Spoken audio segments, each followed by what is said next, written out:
Hello, everyone, and thank you for joining us on the Fully Managed podcast. Thank you, Jonathan, so much for joining me today. I really appreciate it. Thank you for having me. Of course, I appreciate it. So today, as per usual, we are going to start with a game. I just love for this to be fun. I personalize these games for every guest, so I hope you enjoy it. But if you don't tell me. It'll make me super upset. Just kidding. But this game is called Creative Director Hot Seat. So I'm here to ask you the questions that people want to ask you, but are so afraid for whatever reason. I'm just kidding. They're probably not. Let's do it. But are you ready? Yes. Okay, great. The first one is, since I've seen that you have experience in both, agency or classroom. If you had to pick one that you could only do for the next 5 years or so, would you lead a creative team in an agency, or would you teach the next generations of creatives? Which one would you prefer to do if you had to pick one? Oh, classroom in a heartbeat. Yeah? I think I think with my experience and like the years I've been in the industry, I've had more experience in the agency than less classroom. But I've always wanted to teach, and I think like giving back is just so like important and such a good deed for me. I think it's like that it's more fulfilling, I think. Yes. Oh, I completely understand that. I think that, yeah, there is I teaching is something that you get so much out of because you get to see like a direct impact, whereas like I think in other scenarios sometimes you don't, even if you are being helpful, and I just think that is such like a fun opportunity, and it really takes like not everyone there's so many people that are so good at what they do, but they don't give back by like teaching or being able to help people get to where they are, and I think that that's just gatekeeping. We should all be teaching. Yeah, but I mean, in the agency, you basically have the classroom there. Like, Yeah, you're right. as a creative director, part of your responsibility is to, kind of like help the next wave of creatives to become creative directors and surpass creative directors as well. So I think like within the agency, you have both the classroom and also the other responsibilities as well. But for me, there's something like wholehearted about like just focusing completely on the education.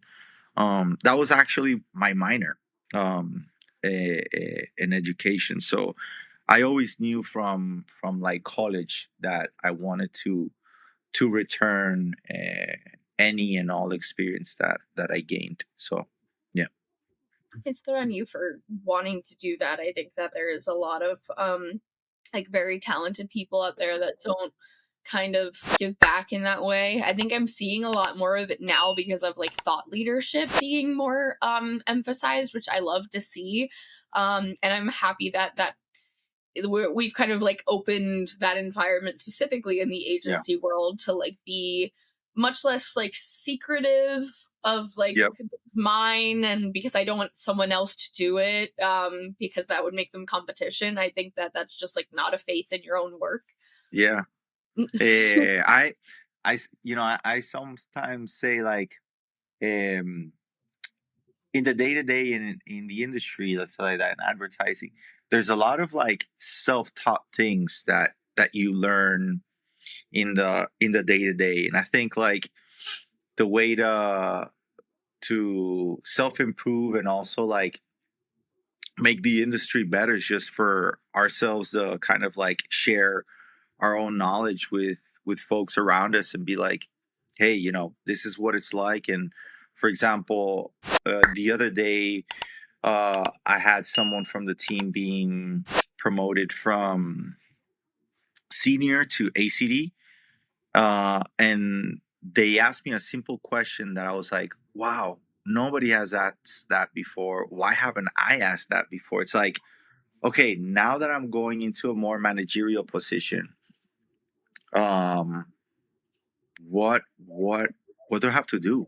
What's the difference from this position to this position, and yeah, you got key like responsibilities, but from reporting into someone to becoming a manager, it's like such a big jump.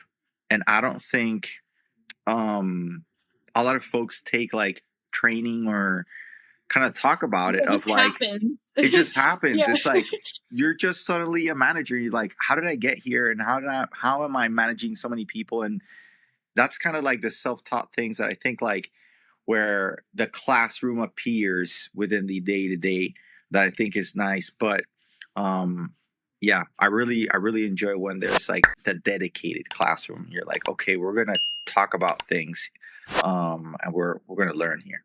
Yeah. No, I completely understand that. I think that there's so many things that you kind of like, especially if you're used to being in a position or you've been in a position for a while, that you don't really like you see as almost like muscle memory. Like it's Right. something that you don't even question as like something that could be taught almost. Like it's just something that's Yeah. ingrained into you. It's like knowing your left from your right. I always give that example because my parents did not teach me my left from my right because they just like it never occurred to them like Right. because it's Right. Exactly. so I always had trouble with it my whole life because like I learned way too late what it was. I was just guessing for the longest time. and and I just think like there's so many things like that though, like Yeah. especially in the Yeah. workforce that people don't it just doesn't occur to them that they have to teach because it's something they've been doing for so long. And so Yep. questions like that are really really amazing, like to kind of contextualize how you work in the future when like people are promoted on your team and like don't like they you might have different expectations for them of like, oh, you don't understand this because you've Right. just been moved. Right. Right. Right. And sometimes it's like, and sometimes no. I think it's the nature of our industry of like the speed. Right. We're always trying to go faster, produce more for less. And so with all that speed, I think it's very important to pause and learn and still learn while you're like in the thick of it, right? Because it's like go go go, but we also gotta like take a beat and be like, wait a minute, okay, how do I improve this process, or like is this the best way to do this, or like are there other resources that could make me do this better and quicker. Like I always say, like I don't know, the Adobe suite and stuff like that, whether you're working on like I don't know, Photoshop, Illustrator, or even like AIs now, like there's such um fast turning tools right now that you're like, well, before it took me, I don't know, an hour to do this, but now it's like a click of a button and it gets it done. And then sometimes it just takes you you know a moment to be like, okay, let me learn this, let me see some like tutorials and and uh get to speed with things, get updated basically. Mm. Yeah, exactly. There's like a lot of it there's so many things happening at once that especially with updates and everything like that, especially around AI, it's like moving so rapidly that it's Yeah. really hard to keep up sometimes. That like it's really great to promote this environment of discussion and like asking being like Mhm. comfortable asking questions too on top of your point. It's just like because there's so many things that you don't see that like you could be teaching or like you could be explaining better or whatever it may be Yeah. because you're used to it. And there also could be a bunch of things that you don't even know about that someone else is doing. Like I think that um there's this dynamic sometimes between because of hierarchy in different places that like you can't learn from someone who is like you're managing or whatever Mm. it may be, and that's like totally not true, especially if if someone that you're managing is younger than you, like they might be in a different place of the internet than you, they might be learning about things that like you might Right. not know about too, and like there's so many opportunities for that. So I think that's something that's really like vital for people to recognize. Mm. Agree. So we already went into a whole tangent about the game, so I'll give you one more segment within the game, and then we'll just go right into all of our conversation. Okay. So, okay. Speaking of the trying to do more on a budget, this one is called Budget versus Brilliance. So, okay, you have a really good idea for a campaign, but it has a very low budget. I know I'm being very vague. What is there an area that you specifically look at to compromise on first? Like, is there something that you think of or like you see as a trend that is something that you should focus on first when looking at a budget or trying to like minimize something for a creative project? Um, I think, um, and maybe this is it stays on the surface, this answer, but I think like what shouldn't be compromised is the idea.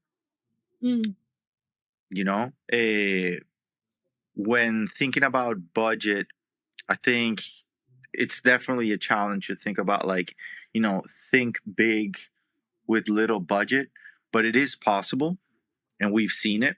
We've seen um, things that just like a simple tweet that whatever goes viral and stuff like that. So for sure, it's definitely possible to do things that are thumb stopping or like that are buzzworthy or newsworthy.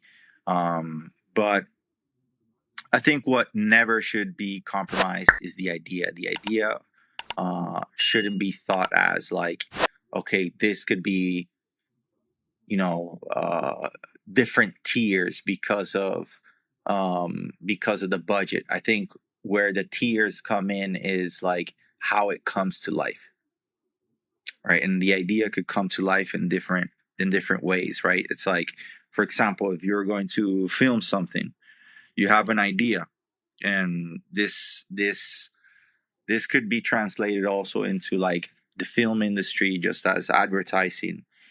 It's like you have an idea, you have a story you want to tell, but you have this amount of budget. So you're like, okay, how can I best tell this story with the budget I have?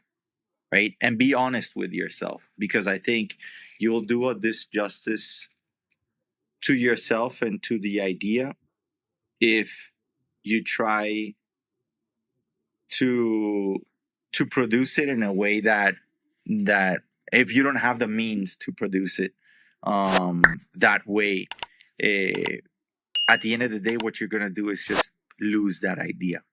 yeah. And maybe that's what the idea needs. Maybe the idea needs to, like, maybe it needs to age and be like, you know what, the client is not the moment right now for this idea, or this production is not ready for this right now. Um and have that understanding and say like, okay, maybe I hold this idea for when the budget is ready. And you just, I guess it's a very personal thing. Like, if you have an idea and you know that it needs this type of budget, um then I would say don't sacrifice it. Don't like lowball it and be like, okay, we have little budget and we're just gonna do it with what we have and let it go easily like that. No, I think you got to be very like mindful and be like, okay, is this idea still good with little budget? And I think it is possible. You know what I mean? So it's just, yes, for me it's in the production side, not in the idea side, where I try to see where to do sacrifices. Let's say that. Yeah, no, I think that's a really fair point to be made because I think a lot of people will try to create an idea with like an unrealistic budget sometimes, Mhm. and then that kind of like crushes the idea, if that makes sense, Right. because you have like this vision and then it can not be done. So Mhm. maybe the idea then needs to be another idea. It doesn't mean that there's not other great solutions, for whatever you're trying to solve, or whatever projection or goal that you're trying to reach. But I agree with you that you shouldn't like sacrifice the idea for the budget. You should just think of it like the idea can be used for another plan. Right. Like but you shouldn't create like a, for lack of better phrasing, like a half-assed version of your idea Exactly. Exactly. Exactly. because the budget is small. You should have another idea for that budget. For example, sometimes we've done like follow-up campaigns. For example, we have an idea and it's like an overarching or an umbrella idea or a wrapper idea, what you want to call it, just like the big idea. You're Yeah. like, okay, right now we don't have the budget to do this execution, Mhm. but we could start with something smaller that builds up to this. And you're like, Mhm. okay, we still keep the idea alive and we build towards maybe a follow-up campaign where we could do something bigger. So that's where I mean to be mindful of, like, to not let the idea per se suffer. Yeah. If it could come to life later on, maybe you hold on to when the money is around, you know. Yeah, that's a great way of kind of solving, or like looking to solve that problem too, because I mean like that also, I think that a lot of the time, well, I should just say like, I don't know if I should say a lot of the time, but like sometimes there are campaigns that are only getting so much funding because like it's a test almost to the company, like, or the Mm-hmm. business, like, and so having that smaller version in order to fit that budget can work towards the bigger version if they see success from that first scenario. So that's like kind of a win-win situation in which like you might get to execute the full idea if like they now have maybe more faith in you and your team or whatever it may be from Exactly. seeing the evidence from the first time. Yep. Yep. For sure. For sure. That's like a completely different, like, also layer of like building a relationship with a client and stuff like that. I think that for sure is going to open up, more possibilities, and with trust comes also more possibilities to doing bigger things. So yeah. Yeah, I completely agree. That's definitely something that needs to be established with the client no matter what. So it's good to like also use it to build that trust, and on top of it be able to keep that idea in the back of your head to like maybe implement if everything goes according to plan. Hmm. So we were talking about earlier the idea of like what you're able to learn and also teach, whether in the agency world or in your more formal like educational experience. I'm curious um about what you've felt since more formally teaching, like what students have been able to teach you, like what kinds of things you've learned from that experience. I feel like they kind of like, as a teacher it kind of like goes hand in hand of like being able to learn and also teach. So I'd just love to know your perspective on that. Yeah, yeah. I think um the biggest things I've learned, let's say like that, from either students or or other creatives that report into me. I think the first thing that comes to mind is work life balance. I think uh, first thing that comes to mind. Uh, I think eh, this industry is super competitive. Requires a lot of time, and I think uh, you know we could we could get really passionate and like lost in it. Let's say like that. I, for one, I'm super passionate. This is my, day to day, but also even I consider even my hobby. And so, um, you know, hearing the students and kind of like um, the new generation, let's say like that, of creatives coming in, where they also bring inspirations from their hobbies outside, and they have other creative outlets outside and things like that. I think it's great. And so it brings a different, let's say that, like a different spark, where you're bringing things from, let's say that, from the real world.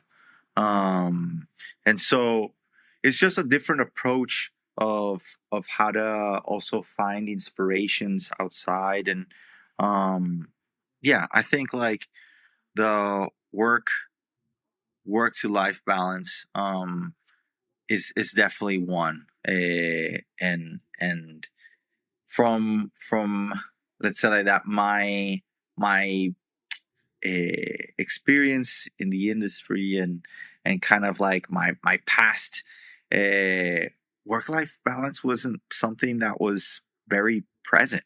Mhm. And so, everything from like speaking about like mental health and all that, just like speaking about yourself, and just like us being very honest that we're humans, I think is beautiful and necessary. It's like, why weren't we talking about this? I don't know. When I started in the industry and stuff like that, it was just more like, um, you're here to work, and that's it. You know what I mean? And so I think just like the sense of honesty that now we have in the work environment, I think is awesome. And I think that's definitely because of the new generation coming in. So yeah, definitely that. Just it sounds simple, but it's a huge factor that I think is going to take us in the right direction. Just being more humans.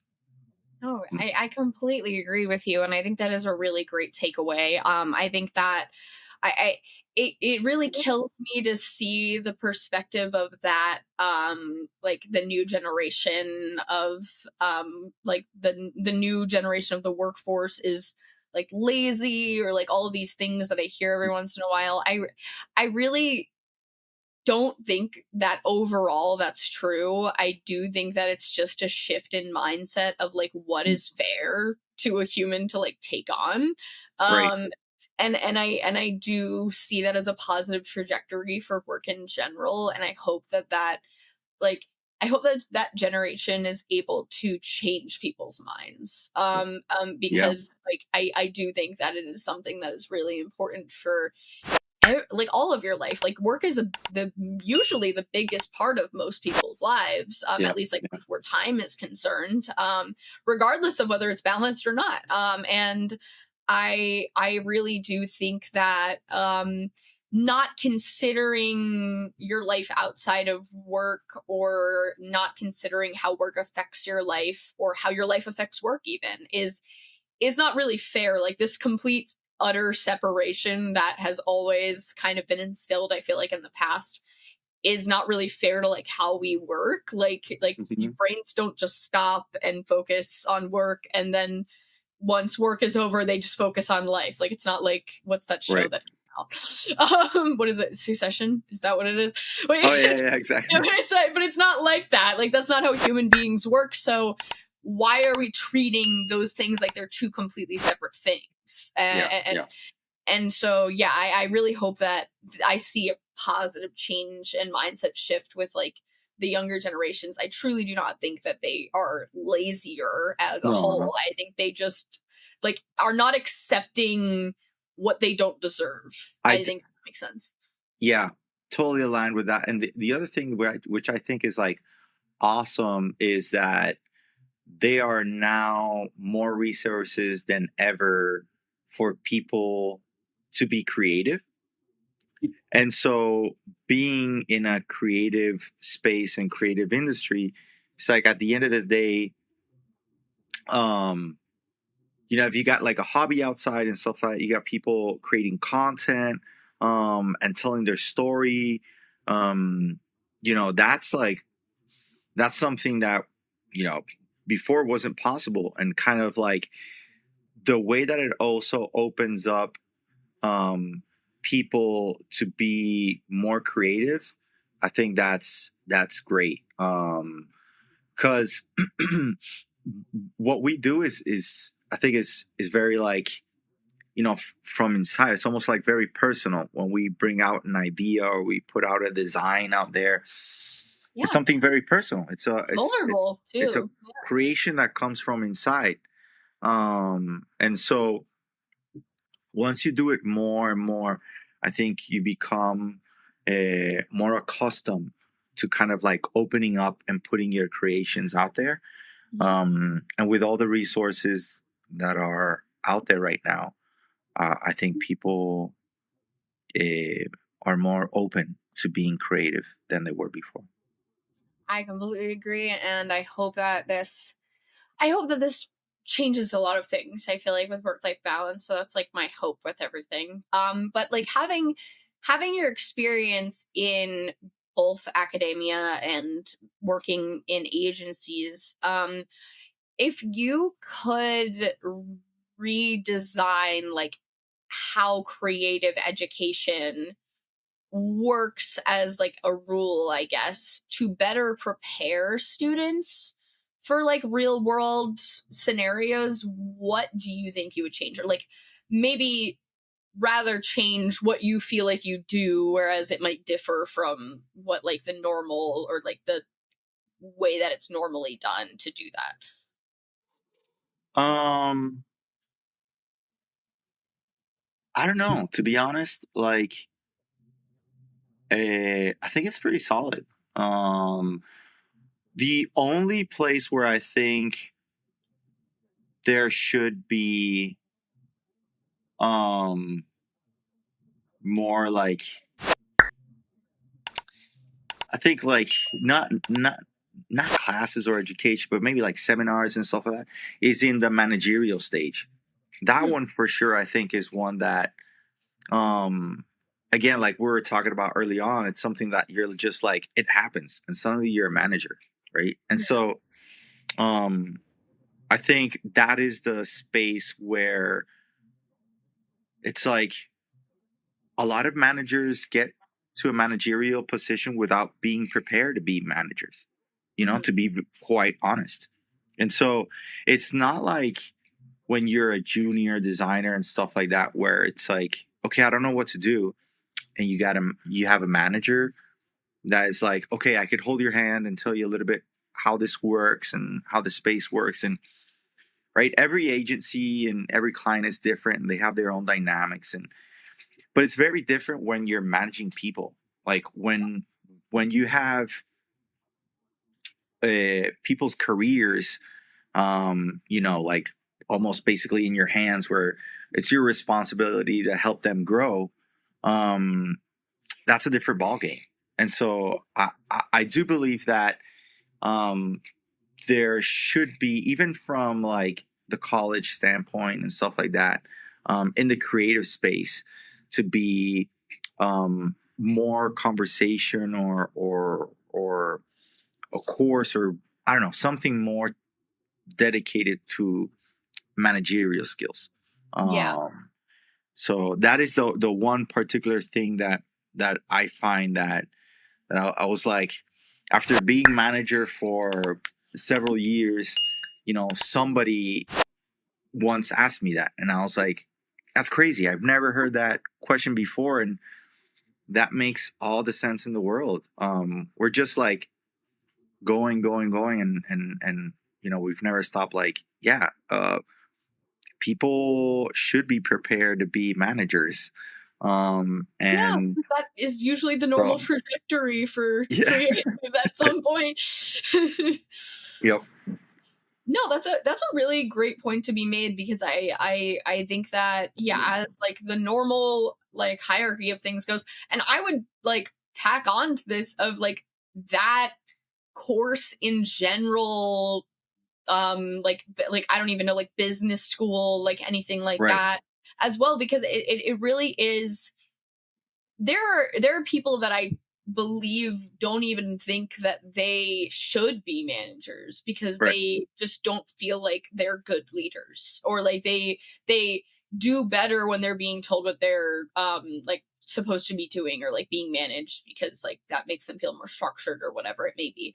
But I don't think that that necessarily means that there's like people like, yeah, there may be better people like personality inclined to be better managers or leaders, but I Mm. don't think that that means that people who are um not used to it are just ill fit to be that. I think everyone is capable of Yeah. being a good manager. I think it's just like teaching them skills to make them better. And I think that unfortunately that is like a lack of like people see it as, okay, this is the trajectory, like I'm here and then I eventually will lead a team because that's like how more responsibilities and that's how the hierarchy of work works. But that's different. Like it's different than being told what to do every day, or like knowing what your expectations are today, to like setting them for other people. Like that is a Exactly. completely different, and that is not a normal trajectory for like mindset. Like that's something that you completely have to switch around.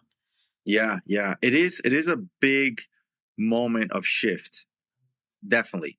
Like, yes, there's different types of like managing, right? Like just like the way you get your job done or the way you execute things, just like that. There's multiple ways that, people could manage, and you put your own style into it, or your own way into it.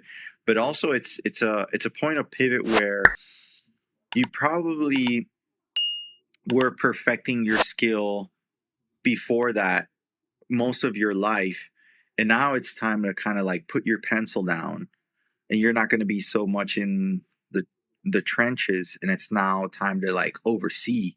And it's almost like grabbing something completely new, because let's say that you were an art director or copywriter. You were developing your writing skills or your designing skills, or um for the most part of your career. And now suddenly it's a shift where now you have to like oversee these things rather than like do them. And it's that phase of like letting go, right? Of like trusting Yeah. your trusting your team, and not doing everything yourself, and like the whole like micromanagement and all this, like being careful of like how to prepare and how to like guide your team uh to success is definitely a different ball game. Yeah. Yeah, and that's like that is really hard for some people to do. Like even not necessarily like that they're bad leaders or anything. Like some people just like are used to being in the trenches. So now like Right. they're when they're managing someone else or like other people, they're thinking like, okay, everyone's doing this the same way that I am. So like they almost see a lot of times I think they see a problem in that things aren't being done the same way or Yeah. like the same process that they do. So like and then that goes into micromanaging and all these different things, but it's like they're different people with different creative processes and they might work differently for them. So it's just like getting that exposure of understanding that earlier on is really helpful, but not something that many people have access to learning until they're in that position. Yeah. Unfortunately, I think there is like, I feel like it's frowned upon if somebody doesn't want to become a manager, and I think like it shouldn't that shouldn't happen. Like I know some folks in the industry that they were just like, nah, that's not for me. I just want to keep on being in the trenches. I love this. And they stood in like the same position for years Yeah. because they knew they loved that, and that's what they wanted. They were happy in that position, and they didn't want to manage people. They didn't want to and I think there should be more like openness to that, and be just like very transparent with people, like, do you really want to become a manager or not? Where do you see yourself? Um and for it not to be frowned, for people to just be like, nah, it's not for me. No, I'll do you one better with that too. I think that there is this like general societal whatever you want to call it dynamic of that like you have to go up in order to Hmm. like be considered successful or good at what you do. And Right. I think that's like when you look at, I keep calling it a hierarchy, but when you look at that, like that's like again, considered the normal trajectory. But it's like if different responsibilities or a different dynamic comes with like the job above yours, then like, and that doesn't seem like it works with who you are as a person, like why is that expected of you? Like Right. Right. I think that that's almost like I hope that also with this newer generation that like that's something that is maybe better understood, because there are Mhm. people that truly would not be good at managing a team. Like they may have like a sporadic brain or like whatever it may be, but they're really good at what they do. And like that Exactly. doesn't mean that maybe they shouldn't be paid more because they've been there for so long. Like that doesn't, like then they're not going up or whatever it may be. Like that doesn't mean all of this stuff. And like there is like this taboo around like staying stagnant, but I Mhm. don't Mhm. think that that means that you're not good at what you do. Like that means like maybe you're so good at what you do that maybe you shouldn't be in this other kind of position because that's not how your brain works. So like that wouldn't Right. be optimal for like everyone else involved. Yep. Yep. Totally agree.